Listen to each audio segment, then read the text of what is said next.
in a nutshell, it is considering the same rigor that goes in every company that goes into their external expression of their brand. How do you bring the same rigor into what you're thinking about of how you communicate to your internal audience, what you expect your leaders to do, what your culture is, it's an expression of your authenticity.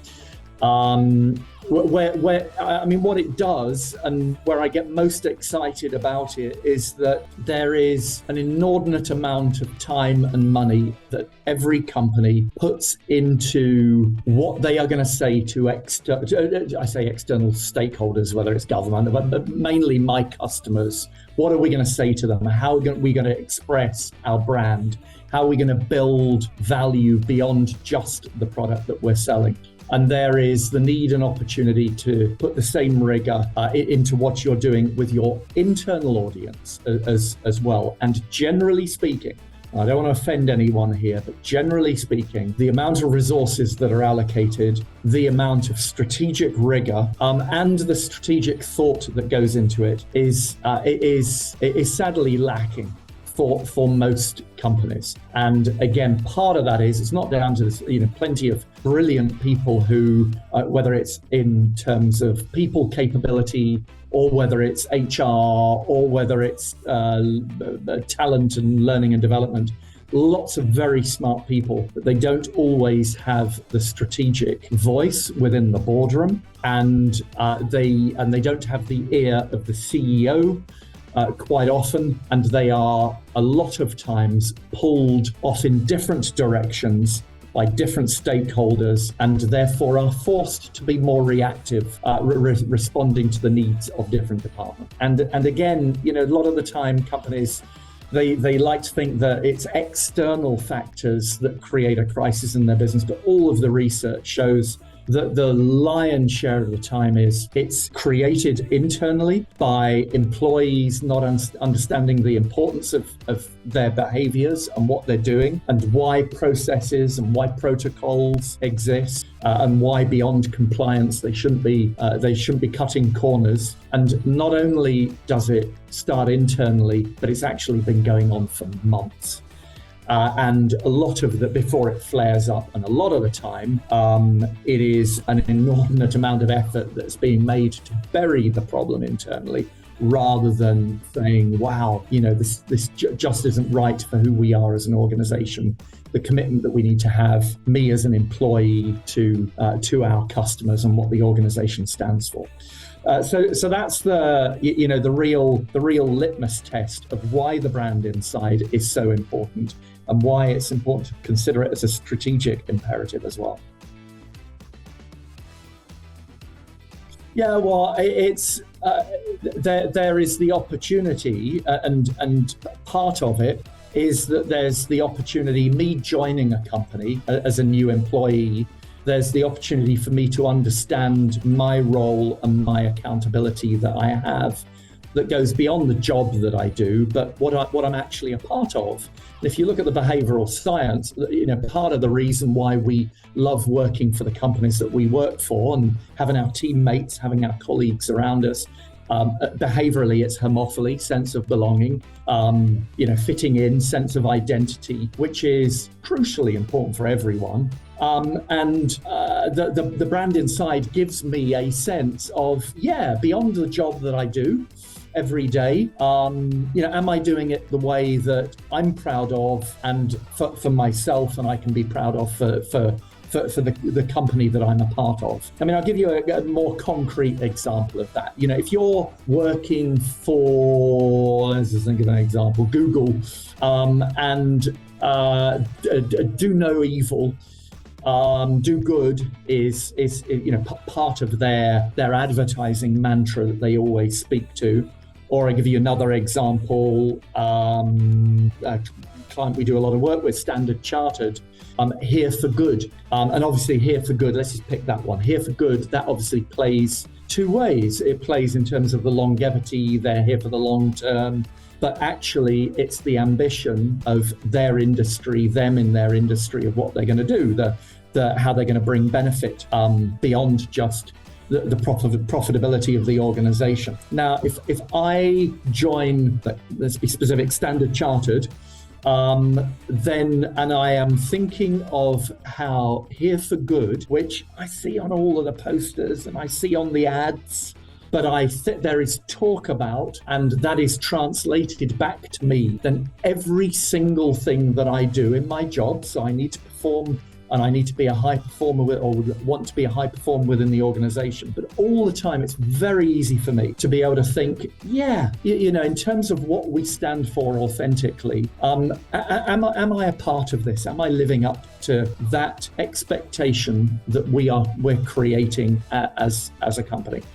And you can just go, it doesn't matter, BMW, sheer driving pleasure, whatever it is. Companies that have spent a lot of time coming up with those words that encapsulate at the core what differentiates the company, what makes it special, what is their commitment, how they strive and define for excellence. It's actually very easy for every employee, if they take the time and there's encouragement and everybody understands the importance of it, to just sort of think, what am I doing? How do I live that out? How do I live that out in terms of my interaction with customers, interaction with colleagues, cross departments, cross geographies, all of those things. Beyond the trying to give so I gave you a tangible of it, of seeing companies actually having to navigate through issues and crisis. I'll give you another example. If you look at and pretty much every company that we're doing business with these days, everybody is battling, wanting to show their highest performers in the organization that you are, saying to them, you're with the right company, you are valued, you've got an opportunity for growth and to make a difference in our company. So high potentials within the organization. How do you sort of make what you stand for collectively and individually inspiring to those individuals? The brand inside does it. Also, if you think of new individuals coming in and joining a company, there is it takes. I read this research the other day. I think it was Gallup had done this research. It takes something like 8 months for a new employee to be fully effective, to be delivering on their full capability that they were hired for. So 8 months in the business. Something else I read, that if an individual, if there's structure and there's clarity and there's purpose behind their onboarding, the likelihood is that they will be, it's double digit, the number of how much more effectiveness they will bring and how much more wedded they will feel to the organization and the team that they've joined.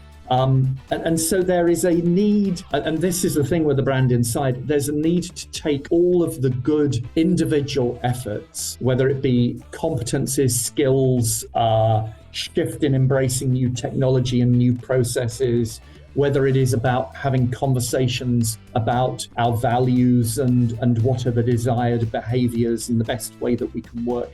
There is a need to have an organizing framework for it, and thinking of it through the lens of the brand inside, both for me as a new joiner to a company, to leaders within the business, and at the C-suite, thinking strategically, how are we different from our competitors? How do we make sure that we're able to keep evolving our business, be the best in the business? The brand inside is the thing that does it, as the organizing framework.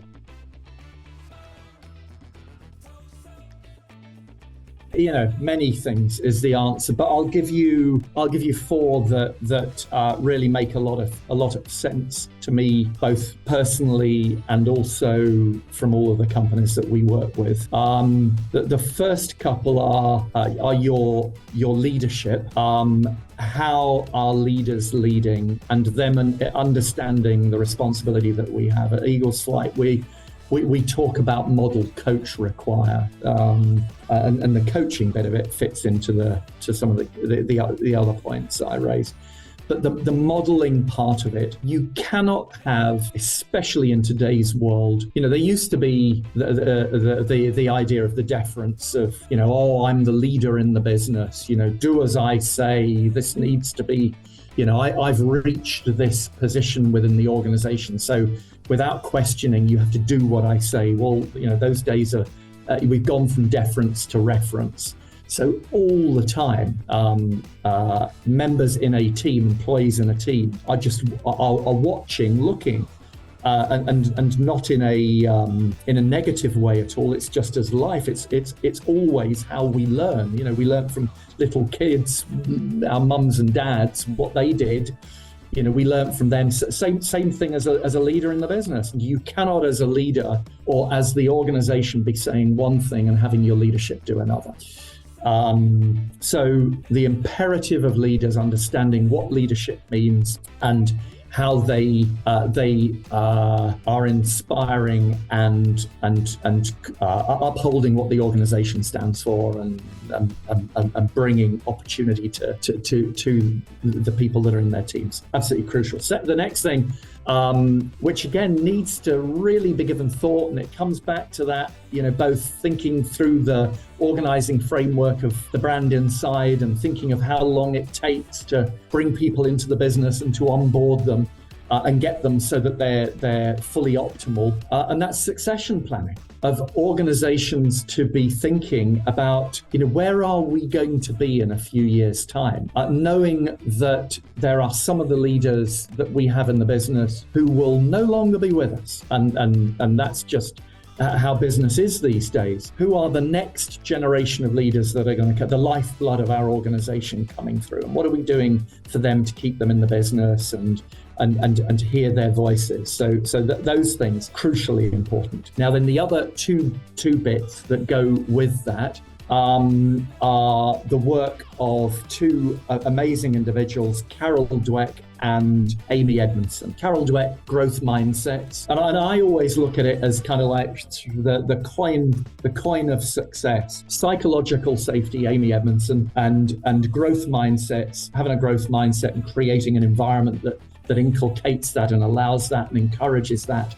Carol Dweck's work on the other side. And it's amazing that a lot of, everybody's talking about, oh, you've got to pivot. How do we inculcate creativity into our organization, innovation into our organization, and rethinking our business? So there are approaches, frameworks that brilliantly address those things. But at its foundation, if you don't have psychological safety, and if you aren't encouraging, creating an opportunity for individuals within that safety to think, okay, what can that was just terrible when we worked on that project, but, and I didn't do what I should have done, wanted to do, and I'm so cross with myself. But how do you create that opportunity to learn from it and grow from it at an individual and a team level? If you're not creating those two things, in my mind, you can forget about innovation, you can forget about agility, you can forget about pivoting and anything else. Because if I don't have those two things in myself, I'm not going to feel confident enough to open myself up to the vulnerability that, hey, I'm not getting it all right. There are things that I need to change, and I can, and I'm not going to be penalized as a result of it within this company. Well, experiential learning is Eagle's Flight. We're the global leader in experiential learning, and it's not a like, oh, let's build elements of that in, as you know, Mark. It's the bedrock of what we do. First of all, adults learn by doing. When we are filled with bias, ambition, ego, all of those, narcissism, there is absolutely no way. All right, I may sit and listen to some world leader, and I may be intrigued by whichever world leader talking about, and I may be I say entertained by what they say, but the ability for me then to be able to take what, I don't know, I mean, I've been lucky enough to, which was a wonderful conversation, hearing Barack Obama on stage, and it was really interesting because it was at the time of the US election, and so Barack Obama, was he the current president? I think he was, but he was not in a position where he could be interviewed. So, or he didn't feel comfortable with that. So they turned it around and he actually played moderator or interviewer. And he interviewed Jack Ma, and it was really brilliant. And it was, so I will sit as an adult and I'll listen in awe to those two individuals speaking, and I'll learn and I'll gain a lot from it. But then the ability for me to be able to take it, draw the link, and actually apply it in what I do in my job, there's always a gap there, and it's far too easy then part of my brain to say, oh yeah, but that's what those people need to do. It's not what I need to do. So experiential learning creates, the beauty of it is that it creates an environment where I directly, through participation, what I'm thinking and what I do, I can immediately see the outcome of that. And I can, because it's a safe environment, and within experiential learning, the experience that I'm doing is not something that I'm going to be immediately, I'm not going to feel that I'm going to be judged by the company or my boss when I get something wrong within this experience, or it doesn't happen the way I wanted it to. So I feel safe to drop my guard and put my all into it. Now then, on self-reflection and through a skillfully done guided conversation by the facilitator, and that's obviously the brilliance of a really good facilitator, not to have the answers, but allow the people in the room and the individuals to come up with the answers for themselves. Experiential learning and how our mind works. Having gone through that experience, I am then quite willing to express my self-reflection and allow others to participate on that as it relates back directly to what I do in my job. What I find most interesting about what Carol Dweck says is that, and it's easy to just relate growth mindset and look at, here are the 5 or 6 things to do. The thing that I actually find most amazing about it is, and we always talk at Eagle's Flight about mindset is everything. And the really incredible thing is that when she talks about what happens in an individual's mind when they have both a fixed versus a growth mindset. And with a growth mindset, more blood, more oxygen because of different parts of the brain processing and thinking through things and solving problems and learning and reflecting and visualizing, all of those things that come from a growth mindset. Just how excited and motivated as each individual, and the pleasure that each individual gets from being able to analyze, live, embrace situations with a growth rather than a fixed mindset. And you just see the difference between the brain, that it's engorged with blood and oxygen with that growth, versus dead, dark with fixed. And it's very easy to understand that actually this is about what you as an individual, how you see life and the world around you, and how you get those impulses that are kind of like, wow, God, I hadn't thought of that. Isn't that exciting? People talk of curiosity. How can you be curious with a brain that it isn't getting stimulus and isn't open to seeing something differently? The other thing that she says that I find is kind of like, oh yeah, isn't that so? It's individuals that feel they have to protect their position, dogmatically protect their position, and belligerently argue their position. And I hasten to add, I'll be the first to put my hand up of, we're not all growth mindset, we're not all fixed mindset of how we will vacillate between the two. But, I can think of times when I dogmatically argued points, and it's my bias. And a lot of the time, it's because I don't want to open myself up to the vulnerability of being wrong. So I am going to argue my point of view to be right, to be safe from being right. And I think it's interesting how that may give short-term, I won't even say gratification, far more survival, short-term, restating one's position at the cost of the excitement and the opportunity for growth, reducing stress, nourishment, satisfaction, all of those things.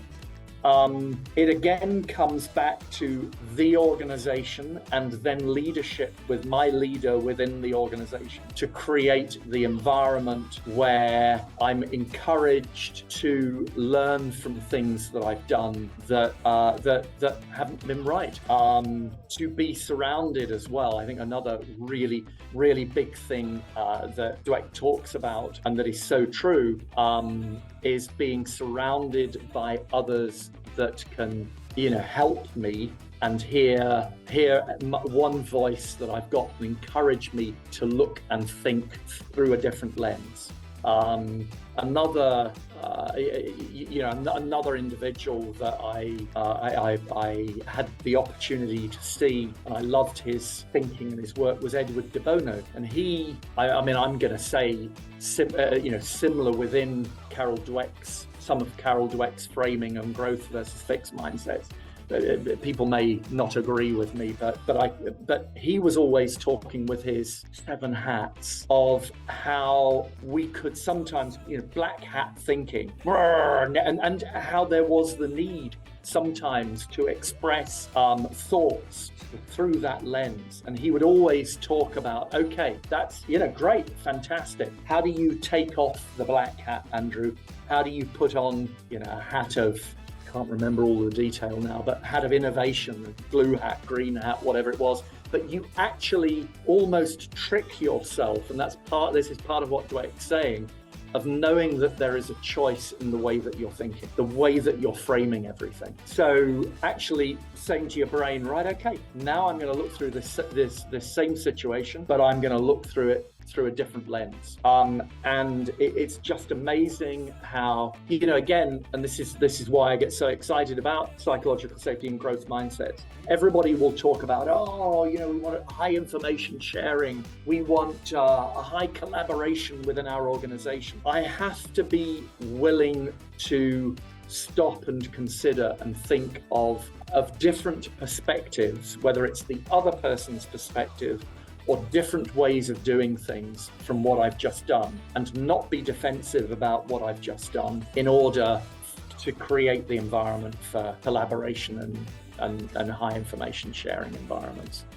So that's why, again, at a foundational level, get those two things right, along with your leadership, along with thinking of future-proofing through human skills, your succession planning, keeping the smart people in the company, the lifeblood in your company. Organizations can survive anything if they have those fundamentals in place.